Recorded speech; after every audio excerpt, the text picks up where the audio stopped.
Hello everyone, thanks for joining us on a short tour around our local neighborhood here in Alicante, Spain. We thought it might be interesting for everyone to know a little bit about what it's been like for us to live in Alicante now that we've been here for about a month. We'll be here a little over 2 months in total, but after this first month we feel like we've settled in and we've fallen in love with the city and with the area. A little bit about it though, Spain's administrative structure is layered and hierarchical, with different levels of government managing various aspects of public life. Generally speaking, Spain is broken down at a high level into autonomous communities, provinces, and municipalities. We're staying in the city of Alicante, in Alicante province, which is in the Valencia community of Spain. The population of Valencia community is about 5.3 million people.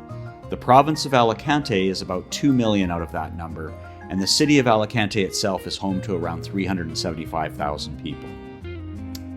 Our apartment is in the heart of Alicante City with easy access to most everything in the city, either by walking or by a short tram ride or a taxi ride.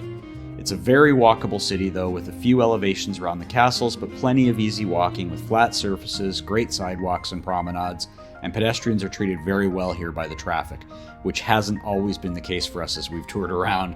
Very much depends on the city and the culture. Alicante scores high on Numbio's safety index for Europe with a 70.6 rating in 2023. We're definitely not night people, as you all know by now, but we found Alicante to be very safe and we haven't felt worried at all. We're also here in low season for tourists, so it doesn't feel like we've been exposed to very many super crowded situations where petty crime would thrive either.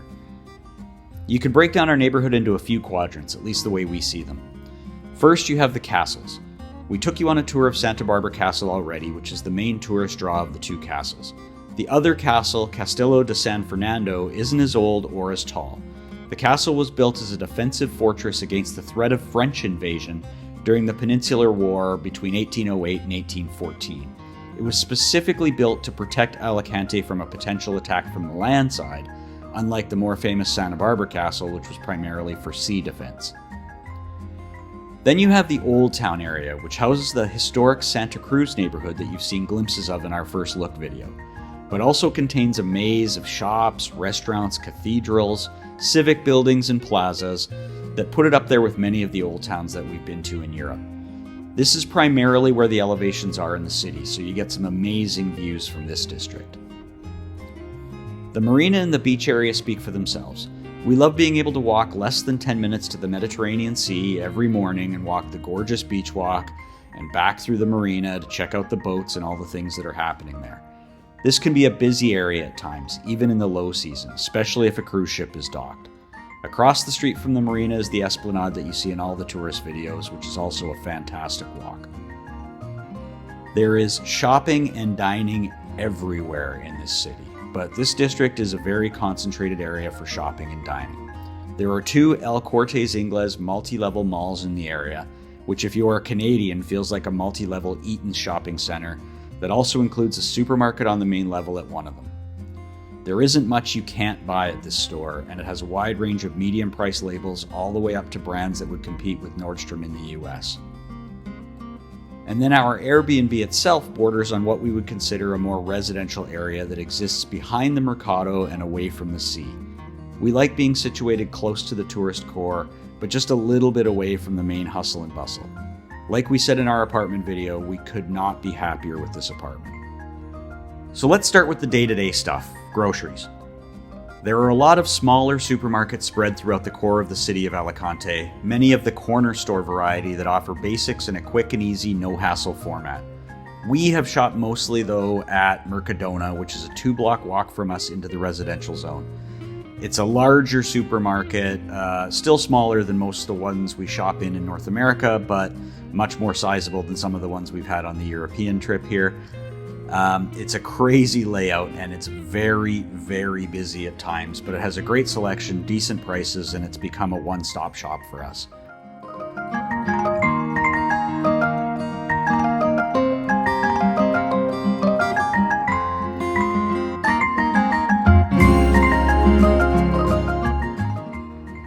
The Central Market is also about a 2-block walk for us and is a more traditional European farmer-style market with seafood, meats, cheeses, produce, baked goods, and a lot of specialty items.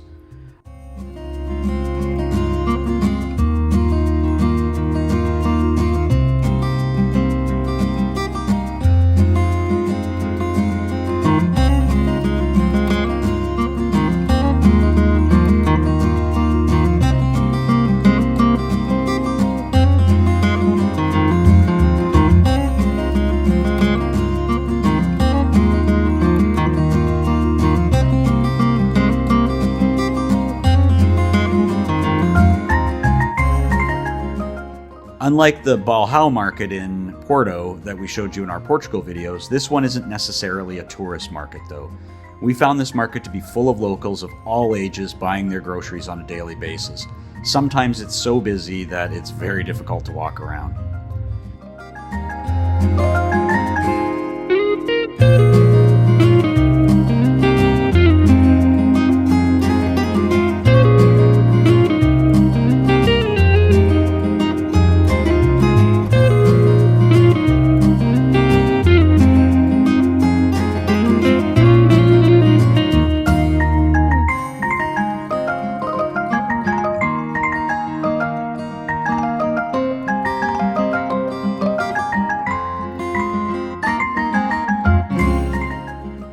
We haven't bought our day-to-day groceries here, but we have bought our empanadas here, and our favorite restaurant in the city is based here, Aventurera El Rincón Perdido, and we've already had many adventures in that lost corner.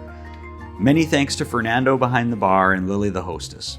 If you are here in Alicante, make sure to stop for lunch. The El Pastor tacos are amazing, but everything we've had there has been fantastic, and they have a great following of regulars who show up there daily for a beer and a tapas.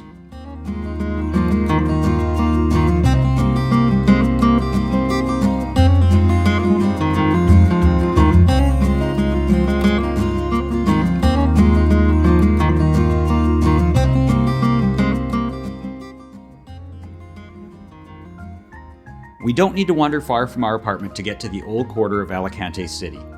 Just a short walk past the Mercado tram station and we can head up the hill toward the Castle of Santa Barbara to start near the El Barrio de Santa Cruz neighborhood and check out some of the views from the highest perches of the old quarter.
The old town is a mix of quaint, high-elevation residential near the castle, and then flows out to more modern residential and retail as you move down toward the water.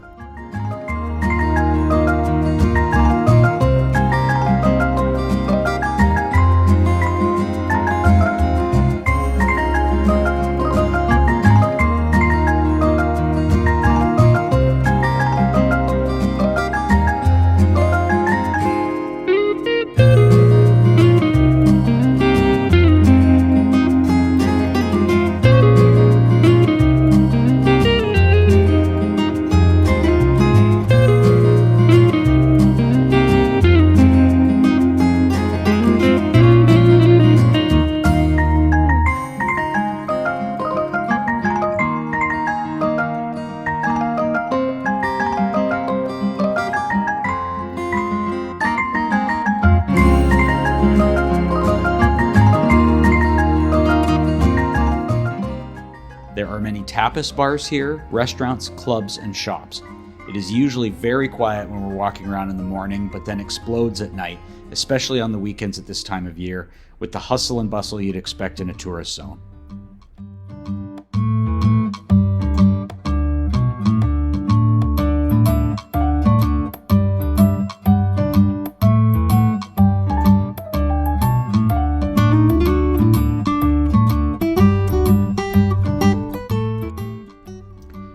We are here, of course, through the Christmas season, so there's lots of Christmas setups in the area. Things started with lighting up the streets, and there have been regular events starting up every few days.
Being so close to the Mediterranean Sea means that the beach and the marina area are a focal point to the neighborhood. We almost always end up there.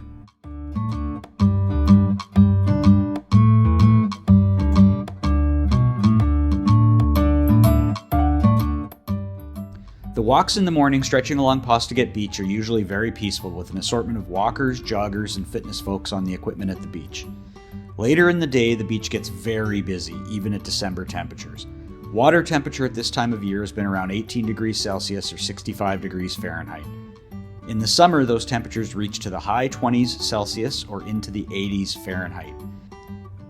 The marina is usually busy with rowers who practice in the sheltered marina area. There are some amazing yachts in the marina, and it's definitely full this time of year with lots of boats parked for the season. There are a ton of restaurants and bars on the beach and in the marina area, so just pick one and you'll work out well. They all seem great to us so far.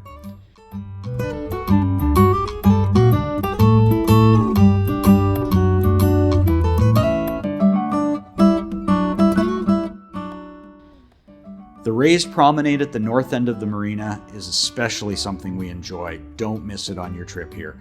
We add it to our walks every morning. Most mornings we have it to ourselves and maybe one or two other people. It's a beautiful, serene spot to see the water, check out the passing boats, or to just view the city from the water. To get there, just go down the street with the hotel at the end of the beach and you can't miss it.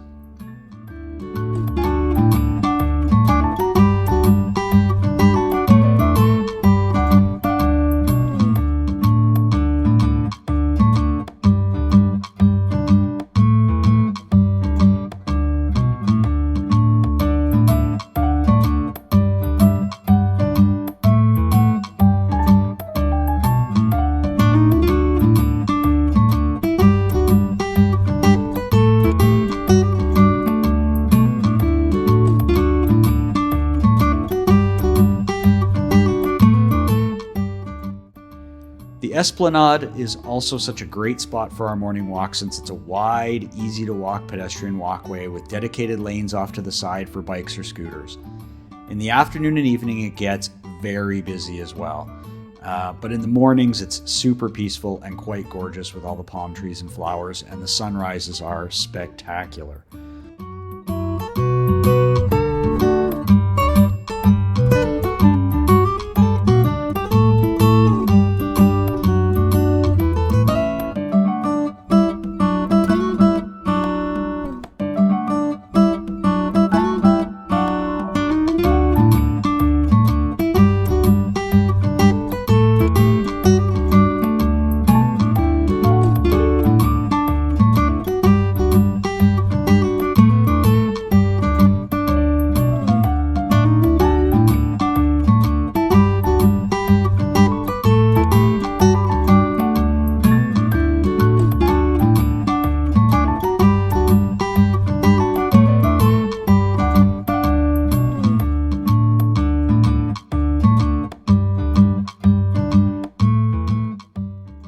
The shopping and dining district here is an easy place to get lost.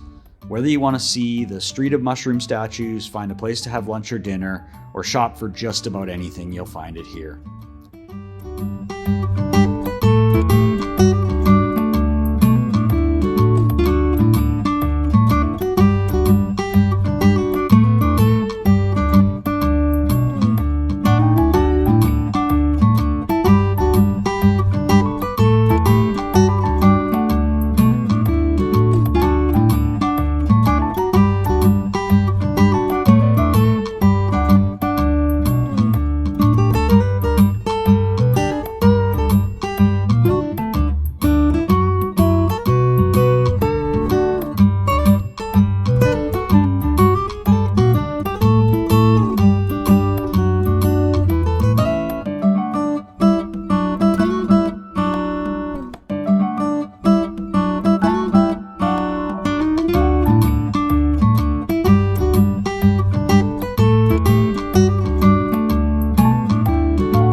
area is particularly interesting to us because it has many plazas. Some simply lined with ficus trees surrounding a fountain or a statue and dedicated to relaxing, but many with little open-air bars and restaurants where you can sit and have a glass of wine and watch the world bustle around you. We've been to a lot of cities that do plazas really well, like Savannah, Georgia, but I don't think anywhere that we've been does them as well as Alicante.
We should also take a moment here to mention Tienda de Cafe and Kitchen near the Luceros tram station roundabout.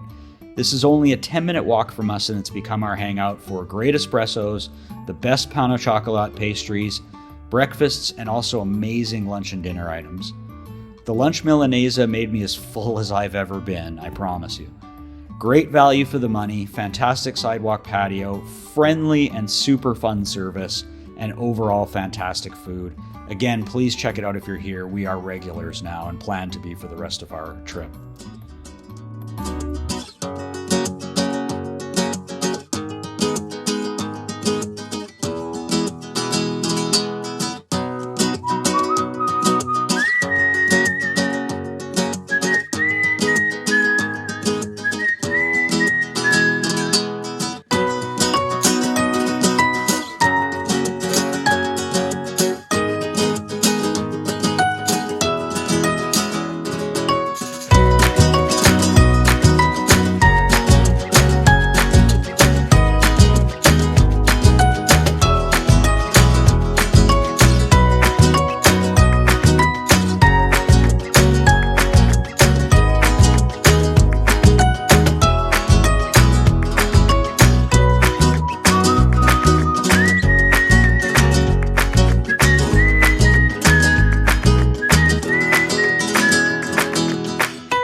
Oh, and I mentioned things are starting to get very spirited here for Christmas. The Provincial Palace, a couple blocks away from our coffee shop, toward the main train terminal, is putting on a beautiful light display for the holidays. Have a look.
Thanks again for joining us on this walk around our neighborhood. If you have any questions, comments, or suggestions, please drop them in the comments. We love hearing from you. We have much more exploring to do in the next month that we think you'll find fun, so please join us for the next one. Bye.